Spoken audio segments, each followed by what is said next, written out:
Hello and welcome to my guide to Floowandereeze. The Flunderies are a trio of little birdies that have some fun adventures just meeting other birdies all across the world. Their artwork is super cute, vibrant, simply enjoyable. So naturally the piss babies that play Master Duel hate them. Okay, that's not a completely fair assessment. From a gameplay perspective, I can understand why some people would have issues with Floowandereeze. To keep it short and simple, Flunderies is an archetype comprised of a couple of level 1 winged beast monsters that all share the following effects. They do a thing when you normal summon them, and then they give you an additional normal summon, which means this entire archetype is just stringing normal summons together. But while they do so, they lock you out of special summoning. They also banish themselves if they would leave the field face up, which is super important, because they can then return from banishment to the end when you normal summon a winged beast. All of the Floowandereeze are winged beast monsters, but they also have synergy with additional winged beast cards. As far as the TCG, the OCG and Master Duel is concerned, they work great alongside Barrier Statue of the Stormwinds, which is one of the floodgates of all time, and Mist Valley Apex Avian, which is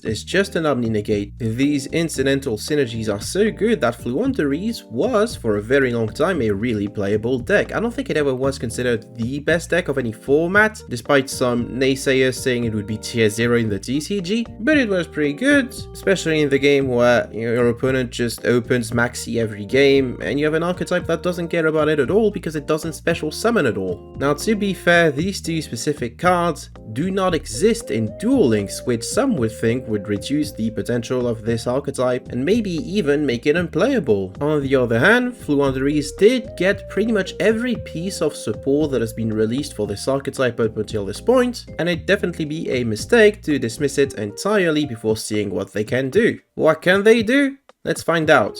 Main deck monsters. We start off with Flunderies and Robina, which has the shared effect of all the level 1s that I mentioned earlier, and a unique effect which allows you to search for any low level winged beast monster when it is normal summoned. Needless to say, this is a really good effect. Robina is basically the best starter in your deck, enabling you to perform your usual combo at an incredibly consistent rate. I think you need 3 copies of this bird. I'm sorry to announce that this archetype isn't budget friendly, but it is so good that you really just want easy access to it as quickly and consistently as possible. Next up is Flunderies and Eaglin. This one kind of works the same as Robina, but instead of searching a low level winged beast monster, it searches a high level winged beast monster. This one's also pretty good, it's not as good a starter as Robina, but it's still necessary as part of your turn 1 combo. It's a pretty solid card, but since you don't play that many high level targets, I don't think you necessarily need 3 copies of it. 2, in my opinion, is enough. Next up is Flunderies and Stree. This one is DD on normal summon. It can be applied to either graveyard, and there might be some reason why you would want to banish a Floowandereeze monster from your graveyard so that you can retrieve it later. This one is definitely a bit more situational, but it's still a pretty cool card. I think 1 copy of it is more than enough. And last, Floowandereeze and Turkan,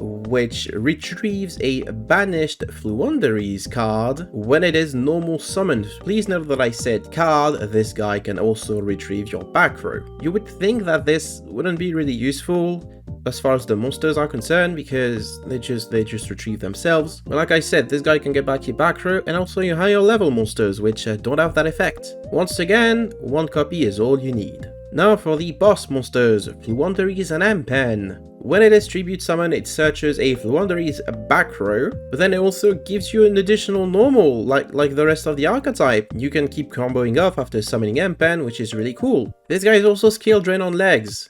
Kind of, it only affects special summoned monsters in attack position and doesn't negate any continuous effects, only prevents the activation of effects. And last but not least, once per battle, if you banish a card from your hand while Empen is battling, your opponent's monster's attack and defense become halved, which a really good effect. A lot of people are going to be tripped over the fact that this is not, in fact, a once per turn. Empen is fantastic. Your typical turn would always involve Robina summoning Eaglin, searching and summoning Empen, which in turn opens the way for you to search the necessary back row in order to disrupt your opponent on their turn, while sitting on a low-key skill drain. drain. As far as the deck is concerned, you don't need too many copies of it, 1 to 2 copy at most, because it is incredibly searchable. The other Flu boss monster is Flunderies and Snarl. When it is tribute summon, it gives you 3 normal summons or sets this turn, which that's already what your whole archetype is doing, but that's nice. While you control this tribute summon card, all of your monsters have piercing, and during your opponent's turn, you can banish a card from your hand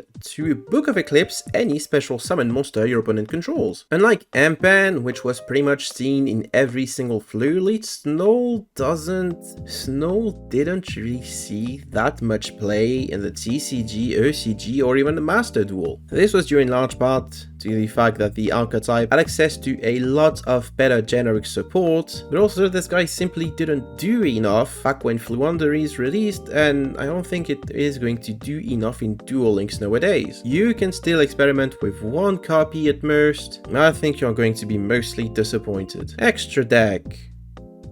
Wait, are you really expecting extra deck monsters here? This is an archetype that is unable to special summons. How the heck are they gonna make extra deck monsters? I'm sorry to disappoint you all, but this is on you. I don't know what you expected here. Spells and traps. We start off with the field spell, Flunderies and Magnificent Map. In exchange for revealing a level 1 Flunderies monster and banishing a Flunderies card with a different name for a deck, you are able to normal summon the revealed monster immediately, which is really useful considering that all your level 1 Flunderies monsters had themselves from banishment to the hand after your normal summon. But also, if your opponent normal summon a monster, you can immediately after that normal summon a Flunderies monster from your hand, which in turn gives you disruption on your opponent's turn. Magnificent Map is just a fantastic card. It can also serve as a starter, and it is your key disruption piece. I think it's a safe 3 of. It's even so good that you would be considering playing Terraforming just to access it more consistently. Flunderies and the Unexplored Winds is a continuous spell, which allows you to reveal up to 2 winged beast monsters in your hand, put them on the bottom of your deck, and then draw the same number of cards, but more importantly,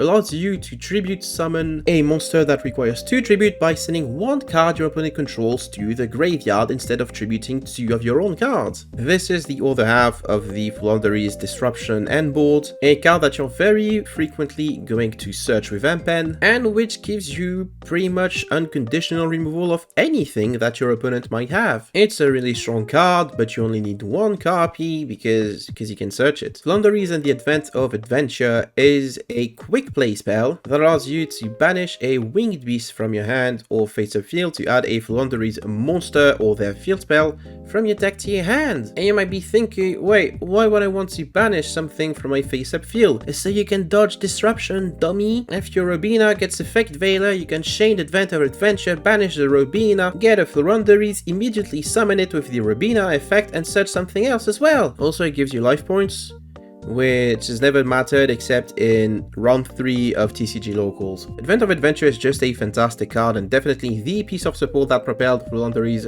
from a tier 2 to a tier 1 strategy as far as the real game is concerned. It's also a UR, but you really need several copies of it. I'm sorry.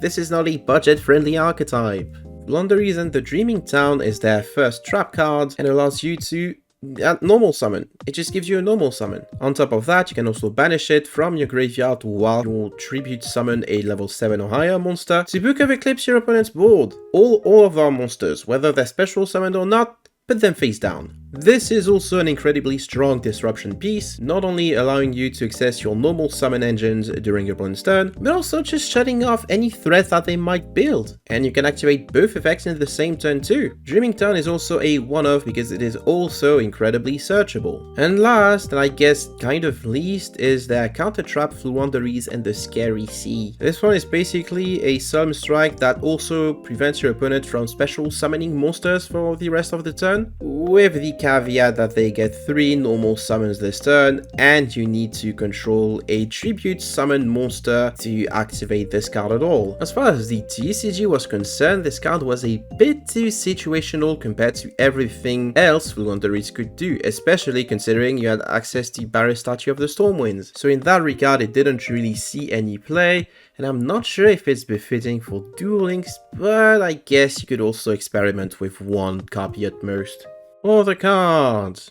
Like I said before, Eaglin is able to search any high-level winged beast monster, which does include Ryza the Mega Monarch, recently released in the card trader. What a coinkydinky. Although do keep in mind that you need to tribute summon a wind monster with Ryza in order to get the additional effect, and a couple of the Flunderies monsters are water attributes. But you could also search Simorg of Darkness, whose special summoning condition does conflict with the Floowandereeze, but which does represent a back row negate, which could be handy. As far as Robina is concerned, you can also search any low-level winged beast monster, which includes DD Crow. And before you mention Jordan Lockbird, that's not a winged beast monster, that's a spellcaster. Yatagarasu, that's a fiend. Don't think about it. As I've mentioned before, this archetype really doesn't like getting their first normals disrupted, because then, unless you have the field spell, you don't really have other normals. So an imperm or an effect veiler on your first normal, usually Robina, would be really bad if it resolved. However, on top of the Advent of Adventure, which we mentioned earlier, this archetype is also prone to playing Book of Moon, targeting their own stuff in order to make sure that they would resolve, and also has access to Swallow's Cowrie. Am I pronouncing that right? Which is basically a swallow's nest that was tailor-made for Floowandereeze, and which can even serve as a budget replacement for Advent of Adventure. And last but not least, it's best mentioning that since Floowandereeze is an archetype that does only normal summons and doesn't care about special summoning at all, Pot of Duality is a fantastic card to be playing in the deck. Skill! Okay, I'll be honest with you, Floowandereeze doesn't really have a dedicated skill, which is pretty rare for archetypes nowadays to just not get skills, you know. I'm not complaining. I think it's a deck that's good enough that it doesn't really need an additional consistency skill, but it does have the ability to play the new Destiny Draw Vermilion Sparrow skill, which gives you Icarus attack, which is also, I guess, another way to potentially dodge disruption, especially considering the skill allows you to activate it from your hand. I guess the draw 2 effect is also appreciated, especially if you happen to open one of the high level winged beast monsters that you would rather search with Eaglin. Strengths and weaknesses of the deck. Starting with the strengths, it's a pretty simple, pretty consistent deck. Every single one of your turn is going to go normal Robina, search Eaglin, normal Eaglin, search Empen, normal Empen, search your back row, and then during your opponent's turn you get to do it all over again, but this time summoning a Ryza. One of the things this deck does great is offer a different axis for disruption based around normal summoning, which punishes your opponent for normal summoning, which can be really frustrating for them, because like, they normal summon, and then suddenly it's your turn again. And you do the whole normal summon chain combo, which is why people dislike this archetype. But hey, I don't care about the haters. This is cool as shit. And last but not least, this is an archetype with a really good grind game, since all of your little birdies return from banishment anytime that you're normal. It means that you can just keep reusing them. Now for the weaknesses, the most obvious of which is this deck doesn't have a broken skill, just like every other deck in the current format. Like sure, your end board is not unimpressive, but how does it compare to Blue Eyes just setting Majesty for free from their deck and activating it to remove every single card that you control? Same with Shinobirds, you know, you start the duel with a Hempen on your field day and suddenly they get the Shinato into Change of Heart and it's not your Hempen anymore. Which brings me to my next point. This deck is a known quantity already. It is incredibly telegraphed. We all know what this deck is trying to do, which makes it incredibly easy to counter. I have been singing this deck's praises for literal years at this point, but it is still incredibly linear. And while it doesn't have the element of surprise on its side, it also doesn't have the unfair tools that its TCG, OCG, and Master Duel counterparts could use, such as, well, Barrier Statue of the Stormwinds, Apex Avian, Harpy's Feather thingy, that's also just another skill drain. All of these cards that made Flunderies feel incredibly unfair to play against. There is a reason why the deck fell off significantly after Barrier Statue of the Stormwinds was banned. In short, this deck is not allowed to do the most unfair stuff that it historically has been doing, but all the decks in Duel Links are allowed to, because they have skills. Here is a sample deck list that I would recommend to anyone trying to build this archetype. It looks very expensive, and it is, but it is consistent, will allow you to perform your combo pretty much any game, and is, in my opinion, pretty fun to play. In conclusion, do I think Floowandereeze is going to be able to take flight in the Duel Links metagame? I don't know.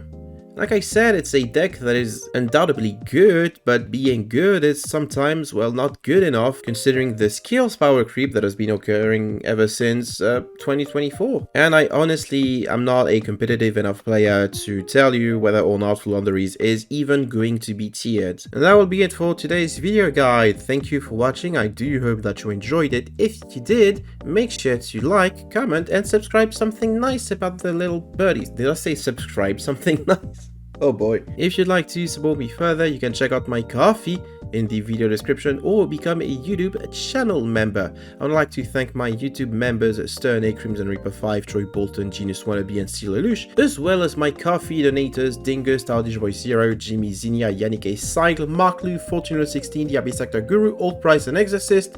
Thank you all for the support. Also, today's Halloween. I completely forgot about that. It's been difficult to make up time just to record content for this channel, let alone celebrate Halloween. So happy Halloween everyone, don't eat too much candy I guess. Thank you all for watching once again, take care everyone, I will see you all next time.